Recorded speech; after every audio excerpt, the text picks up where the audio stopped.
Hey everyone, Anthony Fantano here, internet's busiest music nerd. Hope you're doing well. And it's time for another edition, a late night edition, of Weekly Track Roundup, where I go over what I felt were the best and worst tracks of the week.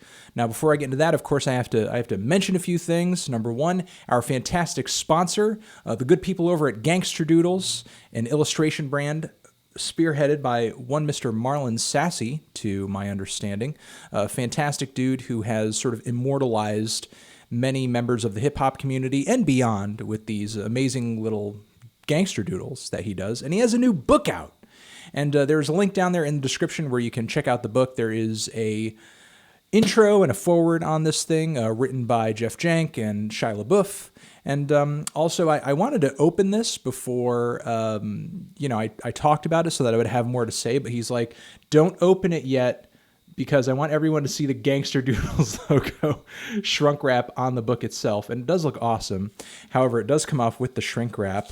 And I am now pulling it off because apparently yours truly is in this book. And I wanted to see it. So I don't know, man. Like, you guys can probably see this. Like, oh, this is cool. There's Tupac. Oh, awesome. There's like 21 Savage. There's the Nintendo 64 logo. And somebody pouring a 40 ounce on a couple asses. I didn't know this was going to be like a risque. Oh, damn. Here's like a satanic Jigglypuff. These are awesome. Okay. I think I saw Solange there. Oh, and there's, I think I saw Corbin. Is that Stone Cold Steve Austin? There's a... Wow, there's Thundercat, and okay, these are awesome. Tyler, the Creator. Oh, nice. I think I just saw The Weeknd, and there's YG, obviously.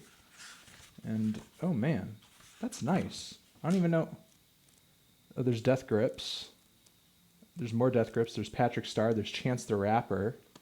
Oh man, these are cool. These are awesome. I think I just saw FK Twigs, Danny Brown, David Boye. I can't sort of sift through this whole thing looking for your boy, unfortunately, because I do have some tracks to get to, you know? I do have some tracks to get to, and I don't want to spoil the whole book, you know? I don't want to spoil the whole book for you guys, because these are really fun doodles. A lot of interesting and very hilarious pop culture references in this thing. Oh, there's a nice Jay-Z tribute in there. There's a nice Seinfeld tribute. These are awesome. Good Burger? Oh man, I loved that movie back in the day. These are great. And this is so cool. I've enjoyed this guy's stuff on Instagram, and it's sort of cool to see it, I don't know, just kind of in person, in real life. He just has such a quirky visual style.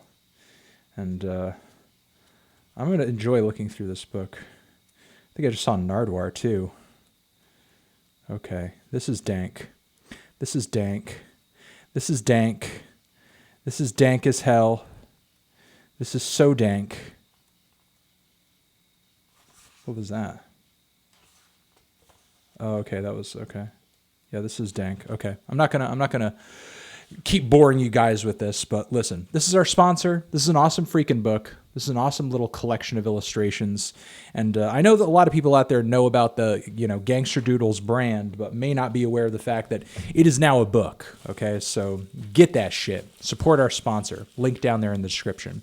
Also got to mention that we are doing a tour this year, West Coast and East Coast dates, links down there below, Seattle, Portland, some California dates. We're in Massachusetts, Connecticut, New York, Brooklyn. Check it out.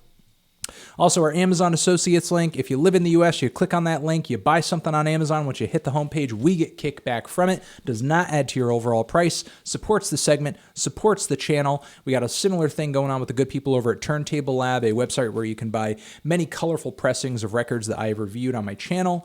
And also, audio equipment, turntable stuff, freaking speakers, for your budding record collector, whether it be you or one in your life. So again, we get kickback from all that stuff. And let's get into the worst tracks of the week, even though I am now not in the mood to do the worst tracks of the week because I just want to spend the next half hour looking at this book. All right, let's kill it. First, Zayn. God, Zayn has a new track out featuring Sia, And Sia's hook on this track is the only good thing about it. Zayn continues to be a boring singer, a boring songwriter, assuming that he even wrote this song. Most likely he had some input from other people, because I don't really think of Zayn as much of a songwriter. But yeah, still a boring singer, still incredibly drab verses from this guy. I don't get why his music career continues to thrive, because he makes such tedious, emotionless, and horrible music. Actually, if you watch the music video to this thing, where he's like being confronted by this dude and he's in his face, and Zayn's like, you don't know me. You don't know me. It was all I could do to not laugh. Let's move on from there, because I can only talk about how mediocre Zayn is for a certain amount of time, because there's really nothing to say. U2 has a new, very lackluster track out titled "You're the Best Thing About Me." It's one of their most saccharine, unlikable, and annoying singles in a long time. There's nothing really about the track that doesn't annoy me. The bland bass lines, the run-of-the-mill sort of stereotypical U2 guitar work, Bono's lyrics. It's really all just kind of beneath the band. Even though they're at a point in their career where they're consistently releasing some of their most lackluster music, this is, in my opinion, kind of a new low. And finally, in the worst track segment, let's shout out our good friend Tove, who last time I talked about her music, you may have caught me sort of saying her new record, Ladywood, was not good. And of course, somebody who would speak of a woman being aroused as having Ladywood, she has an amazing new single titled Disco Tits, with in a very unsettlingly, I don't know, it's a kind of rapey cover. Like, I know that's not, a very politically correct thing to say, but this cover is like kind of borderline disgusting and gross.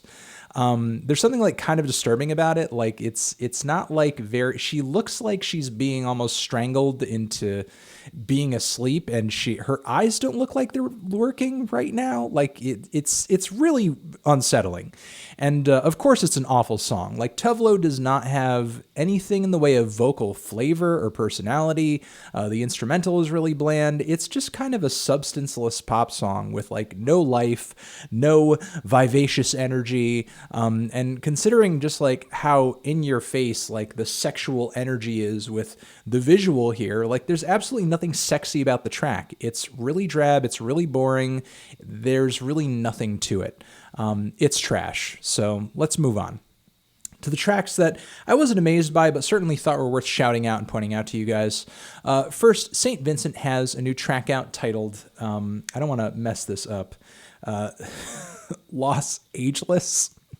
And I get that the song is kind of a commentary on, sort of the vanity of Los Angeles and Californian culture. But in my opinion, this is kind of another bland single from Miss Clark, unfortunately.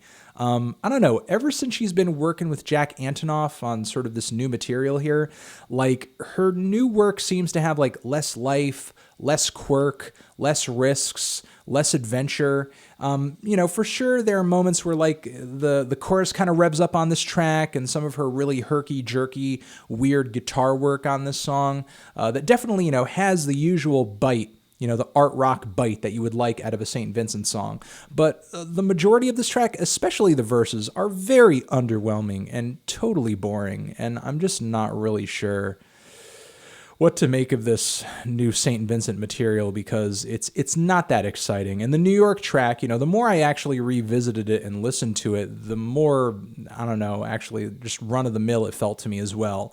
I'm really not excited, honestly, to hear this forthcoming St. Vincent album. It seems like Annie and Jack are kind of getting together to, I don't know, try to put her into more of a pop lane, and it's not really working out so well, in my opinion, so far. But there you go. Next, we have a new track from Mr. Ski Mask, the Slump God. This one features A$AP Ferg and Lil Yachty. It's not a bad single, not the best lyrical performance from Yachty, not the most exciting instrumental. A$AP Ferg does drop a killer verse at the finish of the track, though. He does bring a lot of energy right at the very end to kind of give this song a great climax. Again, not the most memorable single I've heard from Ski Mask, but, certainly worth mentioning. The new Sam Smith track is a decent ballad, maybe not as memorable or as instantaneously captivating as Stay With Me, but certainly, some good singing, very glamorous, very emotional, very dramatic, as you would expect from Sam. It's not a bad track at all. The new Primus single, it says the Desaturating 7 here, although that is not the single I'm talking about. Thank you very much, Jeremy. Although I should have checked this myself. The Primus song that I'm talking about is The Scheme, although the Desaturating 7, I think, is actually the title of the album, and that was the title track. I could totally be mistaken with that. I'm, literally up shit creek without a paddle in front of you guys right now because I do these fucking videos raw. So let me continue making an ass of myself and just say that this new single over here, I thought that the mixing on this one did not have as much bite as I would have liked from, at this point from Primus in their career. And I don't think it's, the most hard-hitting track that I've heard from them, recently. I was kind of hoping that they would go back to frizzle fry basics in a sense, which when I heard the Desaturating 7, the first single from this record, certainly seemed like that. And not that I think that this song is, certainly going forward into, the band's discography toward like anti-pop or something like that, to reference another record where I think Primus was just like a little too over the top or something, or just a little too, kooky, to almost a fault. It seems like, they're playing it so subtle and so reserved that it's kind of hard to get excited about it, but I don't know. It's a track that seems like a little bit more of a slow burner. It could definitely grow on me within the context of the record. New Miguel track over here. I know he's been dropping singles lately and I haven't been talking about them, but this one definitely stopped me in my tracks. This track being titled Shock and Awe. And it had kind of a weird, funky, quirky, somewhat left field, almost like, nerd, NERD, Pharrell, almost like kind of aesthetic to it, from the instrumental and the flow and the personality. Like, there was a lot of fun and cool ideas about this track that, to me read as like a little more eccentric as I typically, a little more eccentric than I typically get out of a Miguel song, so definitely, hoping to kind of see that continue to trend. Wanted to shout out the new Hoodie Allen song over here. Hoodie Allen is a pop rapper whose work I haven't been a huge fan of in the past, and I wouldn't even say that I'm a huge fan of the song. However, it's a decent track, and I do admire Hoodie's hustle.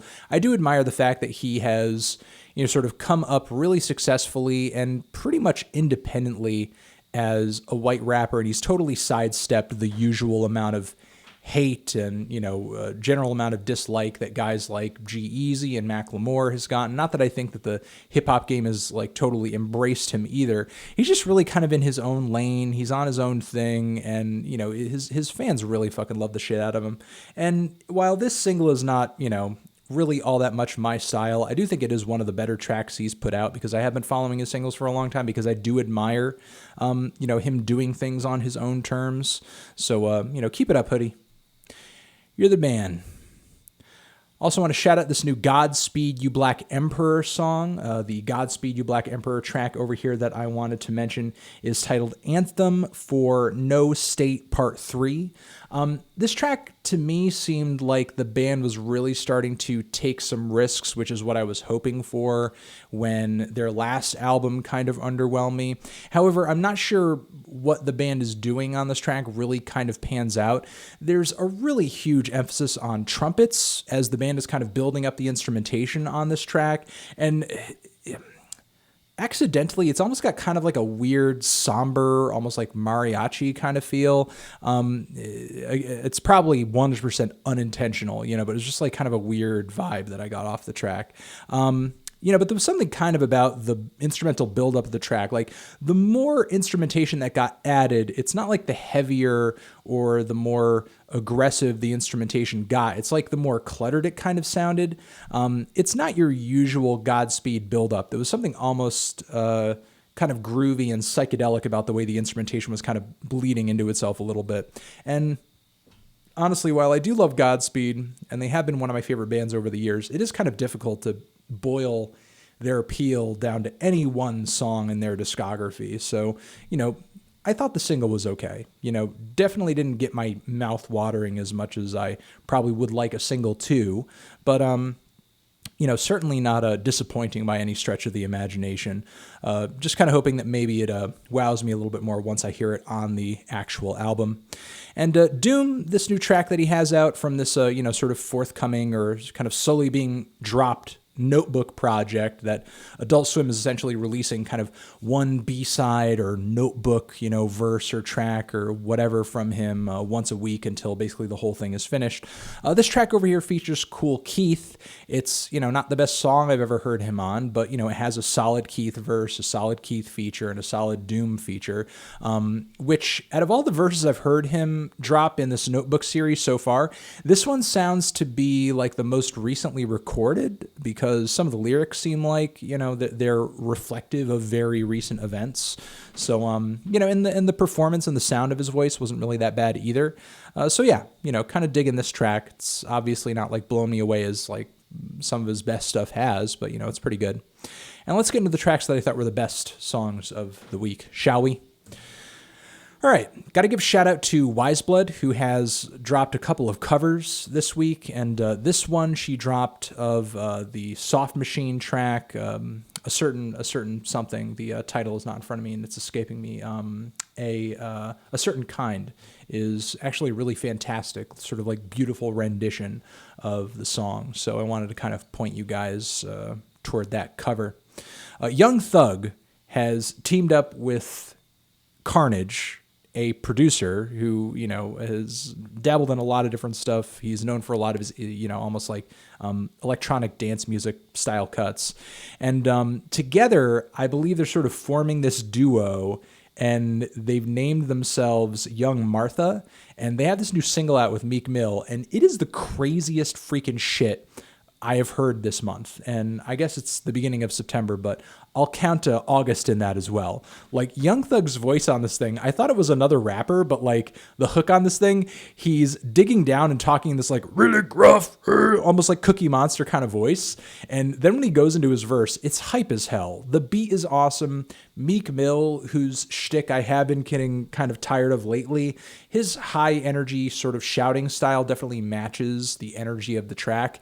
And I don't know, man, I think that Young Thug, actually not, I would say, I was going to say lately, but actually like throughout much of his career has been really inconsistent. He tends to like emphasize more quantity over quality. However, I think if he's working with another artist who wants this to be sort of his best project in a while, which I assume is going to be the case for Carnage, that, he could really kind of help Thug get a huge W here. And, if this single is any indication, this thing is going to be like Banger City, USA, population you and me and everybody fucking else who can handle it. All right, I got to give a shout out to Street Sects, who have a new EP dropping via the Flenser, and this new track from it is titled In Prison, At Least I Had You. These tracks seem way more depressing, somber, and despondent and low-key in comparison to like much of what was on their album End Position, which was like a noise rock, industrial, sort of like, I don't know, like torture chamber. These tracks over here, total 180 in terms of intensity and mood. However, like they're still also very satisfying and gratifying and interesting. Like I'm excited, and it's really cool to kind of hear the band sort of display some new dynamics and take some risks and do something different and not just kind of paint themselves into this loud, abrasive, aggressive corner. Definitely showing another side of themselves and, kind of flexing their songwriting muscle too. And I don't know, just really loving the track. Check it out. Got to give a shout out to Primitive Man, who sound like they are going to drop the heaviest, noisiest, most nihilistic album of the goddamn decade. Like, Jesus Christ, every single time they drop a new track from this thing, it just crushes my fucking soul. And I don't know what else to say other than that, man. You got to give a listen to this track. It's titled Commerce. And again, it'll kill you. It'll kill you. And I just want to make sure, Commerce. This thing is soul crushing. It kind of reminds me of like what I really loved about Indian before they broke up, but it's just like so over the top. And while Primitive Man's sound in the past has been noisy for sure, like this is like the next goddamn level. This is like the next goddamn level of noisy and heavy. It's just really oppressive, and I love it. Lunice is our next best track over here, who has a new cutout featuring Sophie and Leaf. And Sophie and Leaf together kind of bring, just like a lot of quirk and, interesting elements into the track. It's got a lot of personality. It's, kind of a fruity, fun, bubbly, kind of weird, I guess kind of postmodern banger, I guess you could say. But yeah, pretty excited for this Lunice project. Got to give a shout out to Mark Kozelek, who has a new album on the way soon with, Ben Boye and Jim White. And I'm like over here touching buttons and messing up. This new track over here is kind of dark and somber. I like the instrumental vibe. It feels very natural and organic, much like, on a lot of the songs from the album that Mark dropped, Valleys of Blood earlier this year that I really loved. I haven't reviewed much of what Mark has done since then, but he's just like prolifically dropping one project after another. And again, love the instrumental on this track, and the lyrics on this song are really interesting too. Like, it's all about a dream that he had that involved Elliott Smith. So, not going to spoil too much about it beyond there, but definitely give it a shot. Definitely give it a listen, because it is pretty interesting. All right, next, Injury Reserve. We have a couple more tracks left. They have a new single out from their forthcoming project, Drive It Like It's Stolen.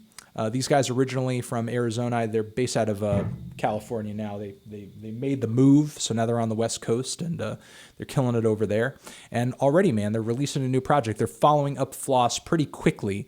And this new single that they just released is easily one of the most depressing and personal singles that they've dropped from any project so far. So, don't come into this thing expecting just kind of an all-out banger.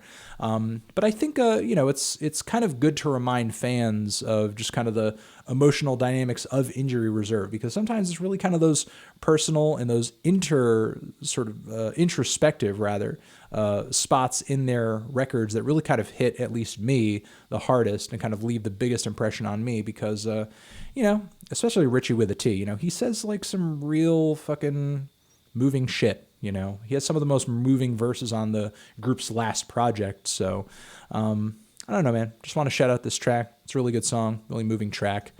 And HMLTD, or I guess they were formerly known as Happy Meal Limited or something. Really cool post-punk act with just like really ambitious and huge production. This is one of their biggest slow burners so far. And I don't know, man. It does have like a really kind of drawn out introduction, but once like the instrumentation and the energy of this track hits, it is huge. Definitely not as instantaneously mind-blowing as some of their previously released tracks, but still, this kind of continues to make my mouth water for whatever album they're going to have coming out very soon, hopefully. Because 2017 is almost over. Would hate to have to wait for 2018. Excuse me, I'm a little tired and I can't talk. But, if it takes that, I will.